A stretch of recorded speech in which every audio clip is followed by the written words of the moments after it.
Hey guys, कैसे आप सब। I hope you are doing well. I am Sandeep, welcome to CSC circle. तो हमारा जो सब्जेक्ट चल रहा है ये भारतीय संविधान एवं राज्य व्यवस्था, ठीक है, यानी इंडियन पॉलिटी और कॉन्स्टिट्यूशन। तो इसके बारे में हम लोग देख रहे थे। तो इसके हम लोगों ने दो पार्ट सॉल्व किए हैं। तो इसमें दो पार्टों में क्या देखा है, तो हमने भारत का संविधान देखा है, ठीक है, और ये भारतीय संविधान की विशेषताओं के बारे में हम लोगों ने इसमें बात की है, ठीक है। आज हम बात करेंगे उद्देशिका के बारे में, यानी प्रियम्बल के बारे में कि प्रियम्बल क्या है, और पूरा प्रियम्बल देखेंगे, उसकी क्या क्या मतलब उसके फीचर्स हैं और कहाँ कहाँ से क्वेश्चन बनते हैं जो हमारे, उनको देखेंगे वहाँ से, ठीक है।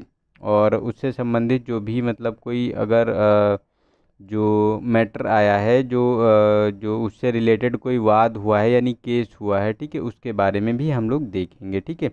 तो हमारे दो ऊपर के कंप्लीट हो चुके हैं ये, और तीसरा आज कंप्लीट होगा, चौथा ये मतलब कल कंप्लीट करेंगे। तो हर एक वीडियो में हम एक टॉपिक को कवर करते हैं यहाँ पे। तो पूरा पॉलिटी आपका सेक्शन वाइज कंप्लीट हो जाएगा। इससे आपका कोई भी वनडे एग्ज़ाम है और प्रीलिम्स यूपीएससी का है या यूपी पीसीएस का है, तो ये ऐसे क्वेश्चन जो पूछे जाते हैं ये आपके सारे कवर हो जाएंगे यहाँ पे, ठीक है। तो इसको हम लोग पूरा सॉल्व करने की कोशिश करेंगे यहाँ पे, ठीक है, और आप लोग इसको अच्छे से पढ़िएगा और यहाँ से जो भी कोई क्वेश्चन बने तो आप लोग उसको टैकल कर पाएँ, यही हमारी इच्छा है यहाँ पे, ठीक है। तो जो प्रियम्बल की बात करें तो देखो ये उद्देशिका जो होती है उसके बारे में, तो देखो ये पूरी उद्देशिका हम आज पढ़ने वाले हैं, ठीक है, यानी प्रस्तावना पढ़ने वाले हैं पूरा कि मतलब होता क्या है। तो अगर प्रस्तावना की बात करें तो हम भारत के लोग, तो यहाँ से इसकी स्टार्टिंग होती है। हम भारत के लोग भारत को एक संपूर्ण प्रभुत्व संपन्न समाजवादी पंथ निरपेक्ष लोकतंत्रात्मक गणराज्य बनाने के लिए तथा उसके समस्त नागरिकों को सामाजिक आर्थिक राजनीतिक न्याय विचार अभिव्यक्ति विश्वास धर्म और उपासना की स्वतंत्रता प्रतिष्ठा और अवसर की समानता प्राप्त कराने के लिए तथा उन सब में निहित व्यक्ति की गरिमा और राष्ट्र की एकता और अखंडता सुनिश्चित करने वाली बंधुता बढ़ाने के लिए दृढ़ संकल्प होकर अपनी इस संविधान सभा में आज तारीख 26 नवंबर 1949 ईस्वी मिति मार्गशीर्ष शुक्ल पक्ष सप्तमी संवत 2006 विक्रमी को एतद द्वारा इस संविधान को अंगीकृत अधिनियमित और आत्मार्पित करते हैं, ठीक है। तो ये हमारा पूरा जो संविधान की प्रस्तावना है, इसमें पूरे संविधान की एक झलक मिल जाती है हमको कि हमारा संविधान कैसा रहने वाला है, ठीक है।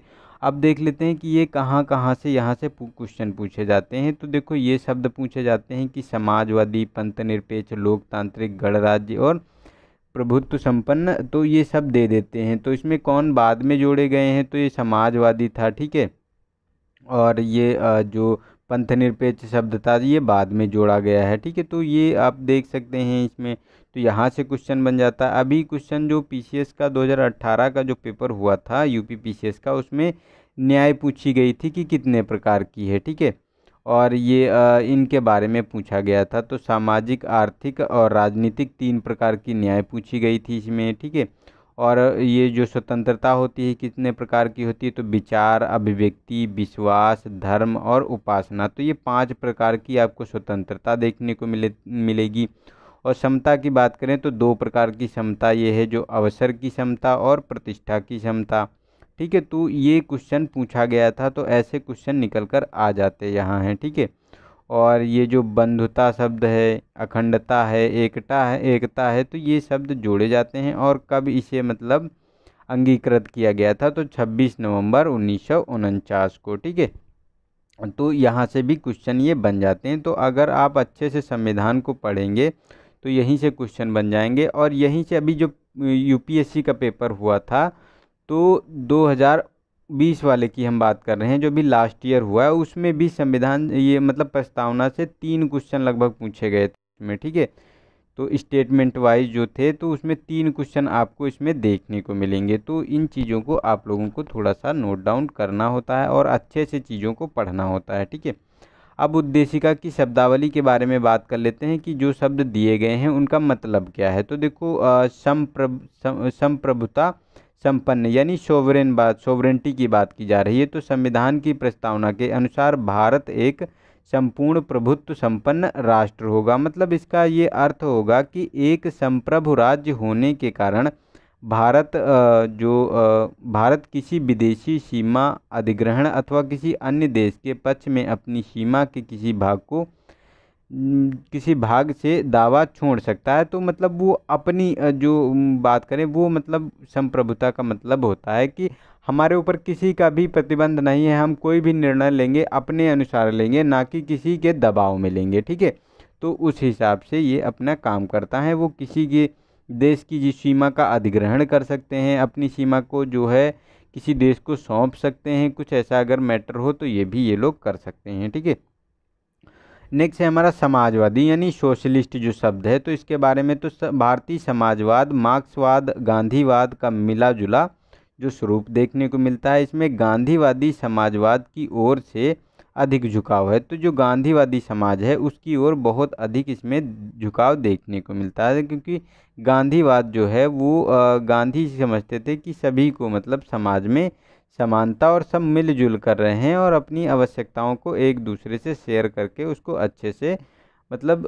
इसमें बात करें। ठीक है, कि अपना मिलजुल कर सब लोग अपना चलाएं। उनकी तो ये एक अवधारणा थी एक कि वो हालांकि पूरी नहीं हो गई, कि गांधी जी ने कहा था राम राज्य की एक मतलब परिकल्पना की थी, बट वो अभी पूरा नहीं हो पाया। बट उनके लिए कहा था कि ये तभी संभव होगा जब सब लोग अपने अपने कर्तव्यों पर जो है अपने अपने काम अच्छे से करें, तभी ये संभव हो सकता है। लेकिन मार्क्सवाद केवल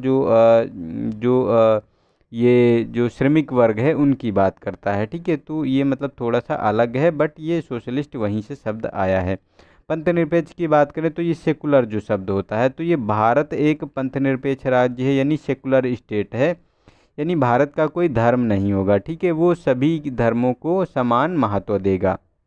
और इस शब्द को जोड़ा गया था 42वां संविधान संशोधन 1976 में, और इसके मतलब संविधान की उद्देशिका में 3 शब्द जोड़े गए थे। जो ये 42वां संविधान संशोधन हुआ था इसमें क्या था, समाजवादी, पंथनिरपेक्ष और अखंडता, ये 3 शब्द जोड़े गए थे। तो ये पूछ लिया जाता है, डायरेक्ट क्वेश्चन पूछा जाता है या स्टेटमेंट में पूछा जाता है। तो ये सभी एग्जामों में ये चीज़ें पूछी जाती हैं। ठीक है, नेक्स्ट है हमारा लोकतांत्रिक यानी डेमोक्रेटिक। तो इसमें डेमोक्रेटिक की अगर बात करें तो लोकतंत्र से तात्पर्य है कि लोगों का तंत्र हो, अर्थात जनता का शासन। भारत में जनता अपने द्वारा निर्वाचित प्रतिनिधियों के माध्यम से शासन चलाती है। ठीक है, तो जनता के द्वारा चुना होना चाहिए। डेमोक्रेटिक का मतलब ये होता है यानी जनता का शासन। जैसे अब्राहम लिंकन ने एक नारा दिया था कि जो शासन है वो जनता का, जनता के लिए और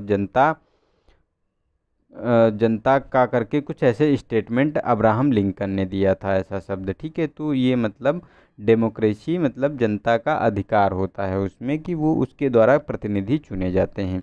नेक्स्ट है हमारा कि सामाजिक और आर्थिक राजनीतिक न्याय की बात अगर हम बात करें इसमें, तो इसमें यह किसी भी प्रकार की अर्हता यानी क्वालिफिकेशन के बिना सार्वभौमिक वयस्क मताधिकार यानी यूनिवर्सल एडल्ट फ्रेंचाइजी के द्वारा भारत में राजनीतिक न्याय सुनिश्चित किया जाता है। ठीक है, तो ये राजनीतिक न्याय की बात की जाती है। और सामाजिक आर्थिक व राजनीतिक न्याय के इन तत्वों को 1917 की जो रूसी क्रांति थी वहाँ से लिए गए थे। तो ये भी यूपीएससी में कई बार पूछा गया है, पीसीएस में कई बार क्वेश्चन पूछा गया है और वनडे एग्ज़ाम में भी पूछा गया है। तो ये सारे ये इम्पोर्टेंट फैक्ट हैं, इनको आप लोगों को थोड़ा सा अच्छे से करना है। ठीक है, नेक्स्ट है हमारा कि विचार, अभिव्यक्ति, विश्वास, धर्म और उपासना की स्वतंत्रता। तो भारतीय संविधान के अनुच्छेद 19 के अंतर्गत व्यक्तियों को 6 लोकतांत्रिक स्वतंत्रताओं और अनुच्छेद यानी 25 और 28 के अंतर्गत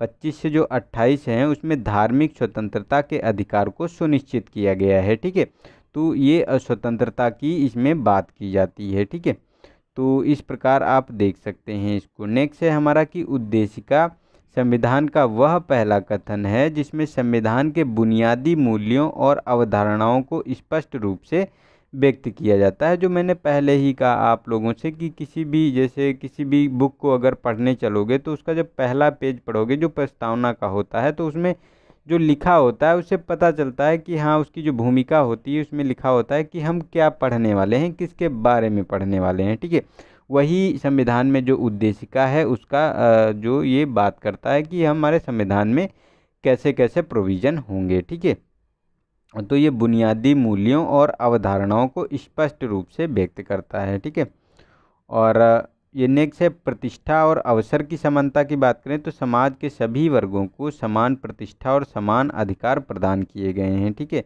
रघुनाथ राव मामले में न्यायालय द्वारा कहा गया था कि प्रस्तावना जो है ये यह शक्ति का स्रोत नहीं है और विधानमंडल द्वारा इस पर प्रतिबंध नहीं लगाया जा सकता। ठीक है, तो ये रघुनाथ राव द्वारा जो एक मामला आया था न्यायालय का। ठीक है, तो उसमें और एक बात और कही गई की थी कि यहाँ पे दो अर्थों वाले उपबंधों को समझने में सहायक हो। ठीक है, जैसे कोई किसी आर्टिकल में कोई उपबंध किया है तो उसके अगर दो अर्थ निकल रहे हैं तो उसमें क्या होगा कि जो प्रस्तावना को मिलाकर और उस आर्टिकल को मिलाकर उसमें दोनों को मिलाकर उसमें देखा जाएगा कि कौन सा तथ्य हमारा सही निकल के आ रहा है, तो उसकी बात ये करता है। तो ये रघुनाथ राव मामले में जो न्यायालय द्वारा ये निर्णय दिए गए थे प्रस्तावना के संबंध में, तो शक्ति का स्रोत नहीं है ये और विधानमंडल पर प्रतिबंध नहीं लगाया जा सकता है और दो अर्थों में ये सहायता करेगी। ठीक है, तो ये प्रोविज़न किए गए थे और संविधान का भाग होने पे विवाद बहुत ज़्यादा है कि मतलब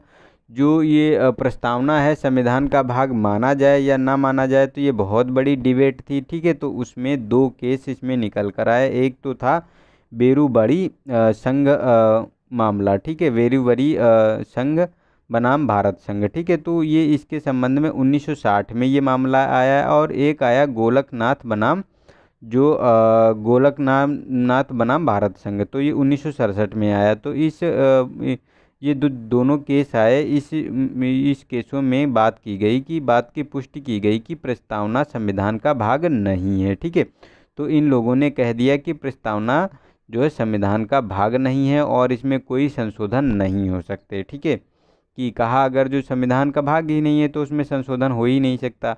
बट बाद में जो आपको देखने को मिला केशवानंद भारतीवाद जो है। ठीक है, जो जिसमें क्या हुआ कि सर्वोच्च न्यायालय ने यानी सुप्रीम कोर्ट ने अपने पहले के निर्णय को निरस्त कर दिया और स्पष्ट किया कि संविधान जो है मतलब प्रस्तावना जो है संविधान का भाग अभिन्न भाग है और इसमें मूल ढांचे को छोड़कर संशोधन किया जा सकता है। तो ये दो केस आए हैं, मतलब तीन केस देखने को मिले हैं, जिसमें दो केस ये बेरूबरीवाद 1960 का और गोलकनाथ बनाम जो भारत संघ का है। ठीक है, 1967 का। तो इन्होंने प्रस्तावना को इसका भाग नहीं माना था संविधान का और इसमें संशोधन कहा था कि नहीं हो सकता। बट केशवानंद भारती ने इसको जो केशवानंद भारतीवाद में सुप्रीम कोर्ट ने कहा कि ये प्रस्तावना का अभिन्न अंग है और इसके मूल ढांचे को छोड़कर संशोधन किया जा सकता है और मूल ढांचे का प्रोविज़न जो है यही केशवानंद भारतीवाद 1973 में आया था। ठीक है, तो इस चीज़ को आप लोगों को याद रखना। तो ये तीन केस बहुत इंपॉर्टेंट है, ये पूछ लिए जाते हैं कि ये केस ऑर्डर में कभी कभी लगाने को आ जाते हैं। ठीक है, कभी कभी पूछ लिए जाते हैं कि ये केस किस से संबंधित है, फंडामेंटल राइट से संबंधित है, प्रस्तावना से संबंधित है या फिर जो फंडामेंटल ड्यूटी से संबंधित है। तो ये चीज़ें पूछी जाती हैं इनसे, तो इनको आप लोगों को थोड़ा सा अच्छे से पता होना चाहिए। ठीक है, तो ये तो आज का हमारा बहुत छोटा ही वीडियो रहेगा क्योंकि इसमें प्रस्तावना का जो भी था मटेरियल हमने इसको डिस्कस कर लिया और यहाँ से आपको हर एक एग्ज़ाम में एक या दो क्वेश्चन आपको मिल जाएंगे हर एक एग्ज़ाम में। या तो आपको इससे मिलेगा कि जो केस आए हैं इनसे, या फिर वो समाजवादी, पंथ निरपेक्ष और जो अखंडता शब्द हैं कब जोड़े गए, किस संविधान संशोधन के द्वारा जोड़े गए और पंथ निरपेक्ष का क्या मतलब है। तो इन चीज़ों का ये क्वेश्चन पूछ लिया जाता है, तो इनको थोड़ा सा आप लोगों को ध्यान रखना है। ठीक है, तो 2-3 बार अगर आप वीडियो देख लेंगे तो आपका आई होप ये क्लियर हो जाएगा। तो आज के लिए इतना ही और मिलेंगे कल आपके नए वीडियो के साथ, जो भी नया टॉपिक होगा हमारा। ठीक है, कल स्टार्ट करेंगे जो हमारा राज्य और संघ राज्य क्षेत्र हैं। ठीक है, उसके बारे में देखेंगे हम, जो आर्टिकल 1 से 4 हैं। ठीक है, उनके बारे में देखेंगे, भाग 1 के बारे में। ठीक है, उसके बाद सिटीजनशिप के बारे में, फिर फंडामेंटल राइट्स के बारे में, फिर DPSP fundamental right, fundamental duty. तो ऐसे करके हम सारे टॉपिक को एक एक करके देखेंगे, ठीक है। तो आज के लिए इतना ही, और अगर वीडियो अच्छा लग रहा हो गाइस तो इसको शेयर करें अपने दोस्तों में, ठीक है, और इसे लाइक करें। और इसमें अगर जिसने भी सब्सक्राइब नहीं किया है चैनल को, तो आप लोग सब्सक्राइब कर लीजिए और बेल आइकन पे ज़रूर प्रेस कर लीजिए, क्योंकि जो भी मैं वीडियो डालूँ तो आपको वो मिल जाएगा और उसको आप इंजॉय कर पाएंगे, ठीक है, और आप अपनी एग्ज़ाम को भी पास कर पाएंगे, ठीक है। तो मिलते हैं नेक्स्ट वीडियो में।